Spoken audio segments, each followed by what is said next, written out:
Hello everyone and welcome to the September-October Profile Moraine News Magazine show. I'm Dave Miller. And I'm Kendra Bryant. Sit back as we update you on city projects, community events, business profiles, and a look at a Moraine historical marker. That's right. Where are you off to first? I will report on the grand reopening of the McDonald's restaurant on Alex Bell Road. Just thinking of that makes me hungry. Well, while you're there, I'm going to visit the Moraine Police who sponsored the National Night Out, where you will see me going on the giant slip and slide.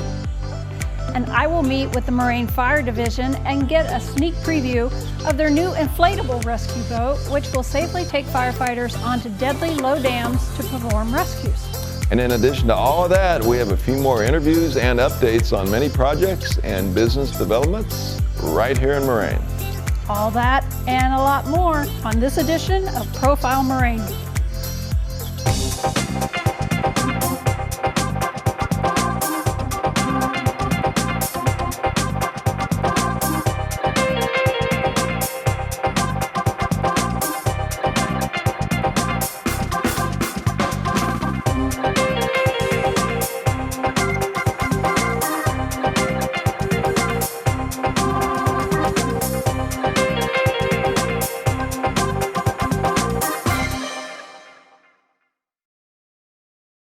Craving a Big Mac or maybe a quarter pounder?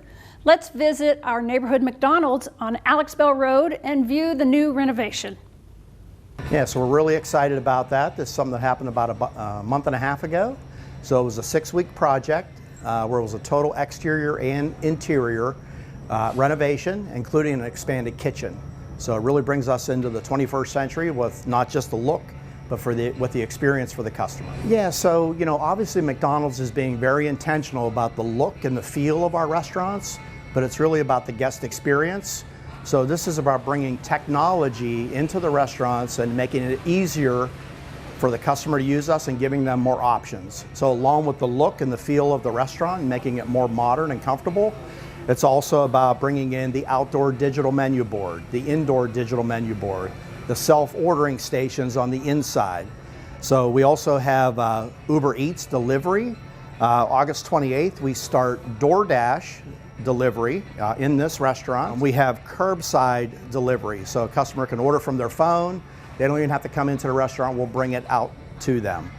So just one of the many innovations from a technology standpoint that once again allows customers different ways to utilize us. All right, so yeah, we've got some exciting things coming up for the fall.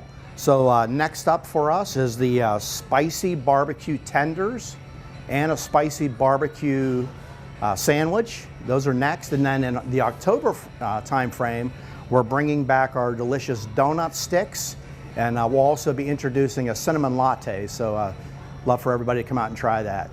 So this restaurant here, Alex Bell as we call it, is at 2757 West Alex Bell Road, Dayton, Ohio, 45459. And the phone number is 937-643-9366. And our operating hours are every day from 5 a.m. to 11 p.m. And Thursday, Friday, and Saturday, we are open 24 hours. I attended National Night Out at Wax Park recently. Let's take a look at many of the fun-free family activities that were part of that event. It's fantastic. Our turnout already is bigger than last year, it seems. Everybody's having a good time, plenty of free food. We have over 25 local businesses here, which is great. And they're also handing out giveaways from their businesses, so everything's going great. Couldn't ask for more. Weather's holding out for us. It's not storming, so everything's great. The event's going fantastic. The weather's perfect. We've got a ton of people here tonight. Everybody looks to be enjoying it, and the weather's great.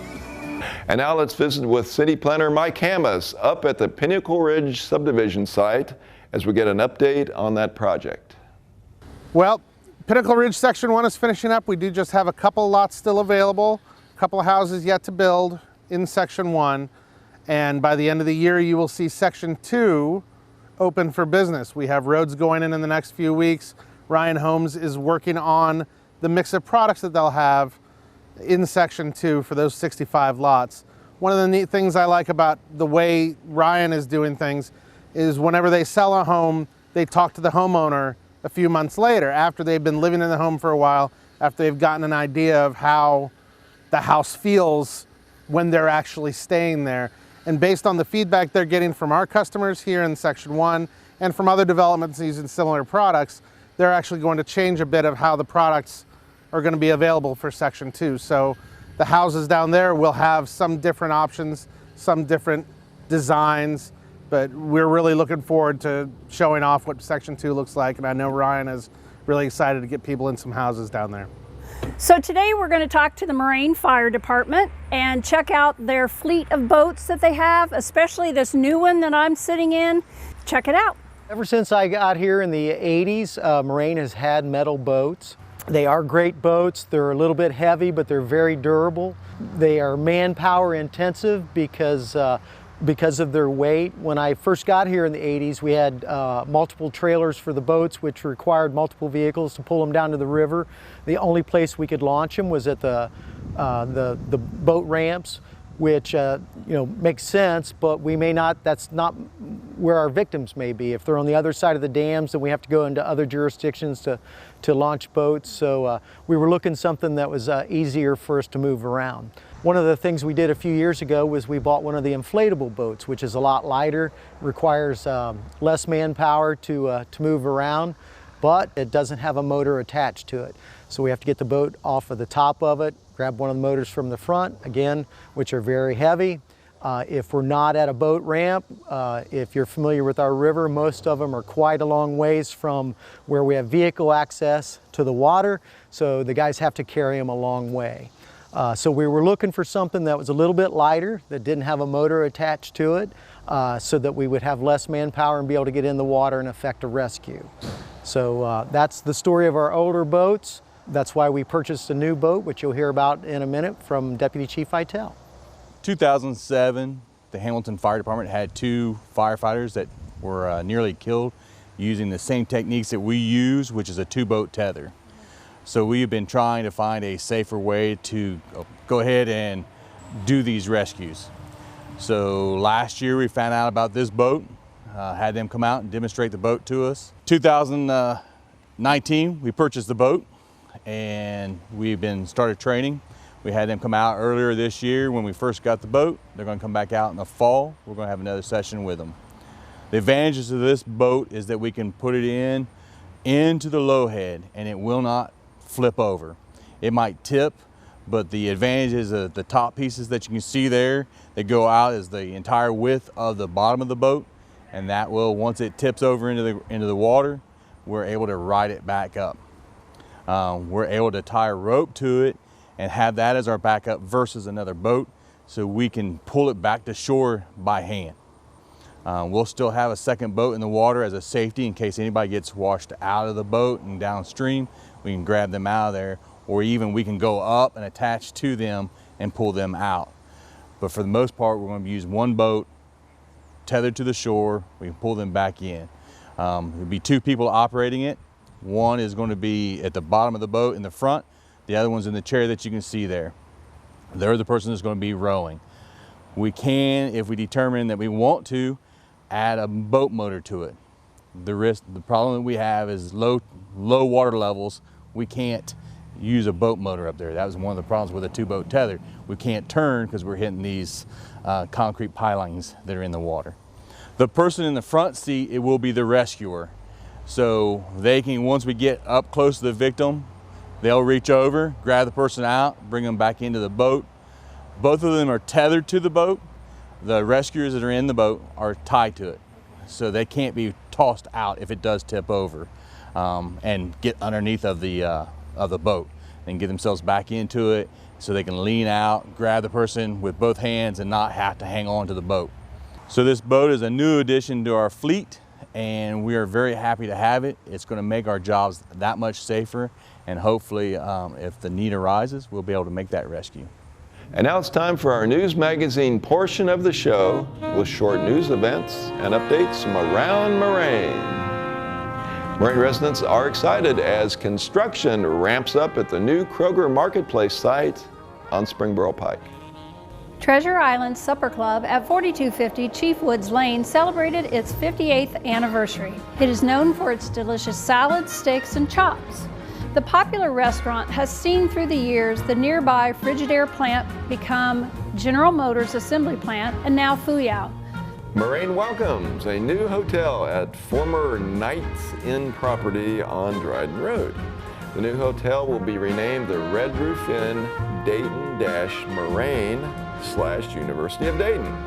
The 25,000 square foot hotel is being completely redone and will have 76 rooms. The $1.5 million renovation is scheduled to be completed by early fall. Wind Supply, a distributor of construction and industrial equipment and the region's fourth largest company, continues to grow through acquisitions and expansions. Wind Supply ended 2018 with a revenue of $3.66 billion, a 14% increase over 2017. The company has 6,300 employees nationwide, 410 locally. Wind Supply recently purchased adjacent properties to its Moraine offices on Kettering Boulevard. On June 13, Miami Valley Communications Council held a ceremony to mark the launch of the Gateway Fiber Network, a 44-mile high-speed public fiber optic network. The fiber network will link MVCC, Miami Valley Educational Computer Association, and the 7 south of Dayton cities, including Moraine. This $1.1 million infrastructure allows Moraine to partner more efficiently on joint technological projects, allow cities to interconnect dispatch and emergency operations centers, and also spur economic growth. Recycled tire mulch was installed at several parks, including the Wax Park Play system. The recycled tire mulch replaced wood mulch. The $12,936 project was 30% funded by the City of Moraine and 70% funded by a Montgomery County Solid Waste District Recycling Incentive Grant. The Moraine Rotary Club received a grant to purchase bikeway and hiking trail signs. Many of these new signs have been recently installed by the Moraine Street Division. Join the Moraine Volunteer Program for 2 community cleanups. On Saturday, September 7th at 11 a.m., meet at the Johnny Appleseed Hiking Trail, 3000 Dorf Drive to beautify the trail. On Saturday, October 5th at 11 a.m., meet at the Deer Meadow Park parking lot, 4321 Pinnacle Road, to walk the bike trail connector to Possum Creek and back, picking up litter. Gloves, trash bags, and free t-shirts provided. Call the volunteer office at 535-1003 for info. Moraine Fire Division will hold its annual Neighborhood Safety Fest, tentatively on the first Saturday in October, outside of CF Holiday Elementary School on South Dixie Drive. Activities include fire truck and equipment displays, free hot dogs, youth activities, free paper document shredding for Moraine residents, and much more. Check the Moraine Messenger for more information and to verify this date and location. The City of Moraine welcomes new city engineer Alicia Burcham, who began work August 12th. She graduated from the University of Cincinnati and formerly worked at the City of Centerville. Welcome, Alicia. Moraine City Council approved $328,000 for asphalt and paving improvements for Haverstick Platte. That's the streets in eastern Moraine behind and near Frisch's Restaurant. Look for these street improvements to be completed by mid to late September.